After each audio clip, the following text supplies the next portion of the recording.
وي ار هوم. ما مش عارف اشتغل من البيت كويس، والصبح مثلا صحيت فضلت قاعد لحد ما الكافيه فتح عشان اعرف اشتغل. لو كنت اشتغلت الصبح كان زمان خلصت من بدري. فاهم بقى ايه فكره ان انا اصحى بدري فشخ وما اشتغلش غير في الوقت اللي هشتغل فيه لما الكافيه يفتح.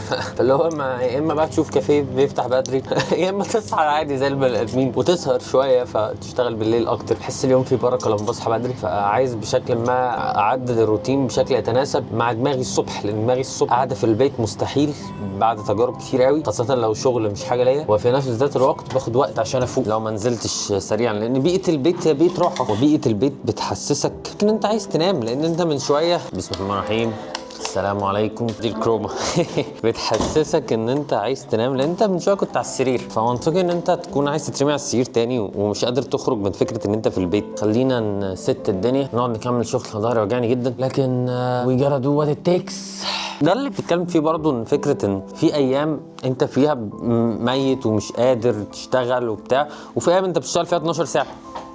فمش المفروض تحس بالتقصير يعني في الايام اللي انت ما بتقدرش تشتغل فيها، لان في النهايه انت بني ادم. ودي مشكله مع الكرييتيفز عموما بقى، ان ايه برضو في النهايه ككرييتيف ما بتحبش تتربط بديدلاين، لان انت جزء كبير من شغلك معتمد على نفسيتك وصفائك الذهني وهكذا. المفروض بقى ساعتها انك تفكس لكل ده وتشتغل وخلاص. وده صعب عشان تبقى بروفيشنال، لابد منه، ولكنه صعب ومش هتقدر عليه دايما. فهتيجي ايام فعلا انت مش قادر، كل حاجه فيك مش عايزه تشتغل. ده مختلف طبعا عن الناس اللي شغلها مختلف. في المقابل بيجي عليك ايام انت اصلا ما بتبقاش عايز توقف شغل، ان كان ده بقى مرتبط بانك عايز تخلص الديدلاين، ولا ان كان ده مرتبط بانك مستمتع بالعمليه الابداعيه ذات نفسها. ولكن عشان كده اتس وين وين. الجميل في لو انا بشتغل لنفسي ما بشتغلش لكلاينتس، الجميل في الموضوع ده ان انا هقدر في الايام اللي انا شايف فيها ان انا فعلا مش قادر ان انا اقول لا خلاص انا هعمل حاجه تانية النهارده. لكن ده مش متاح دايما لما تكون مربوط بمواعيد وكلاينتس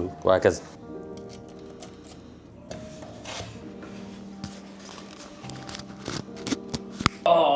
على الكرسي. هو ده دي الكراسي. عندنا هذا المكتب في البيت، ورغم كده برضه نطلع نشتغل بره. ليتس جو. World Cup footy, where Francis Leader was silenced. بس كده انا ممكن ارفع الفيديو زي ما هو كده وخلاص. نقفل بقى، نقفل سيف. يلا سيف، يلا سيف، اقفل. And first, مش عايز اسمع. اقفل كل حاجه، قفل مش عايز اشوف حاجه مفتوحه. يا سلام. نعمل بقى شت داون المره دي، حتى مش هنعمل سليب. تمام، دي تقريبا تالت مره اعمل مثلا شت داون للماك في حياتي. ونروح نجيب شاورما.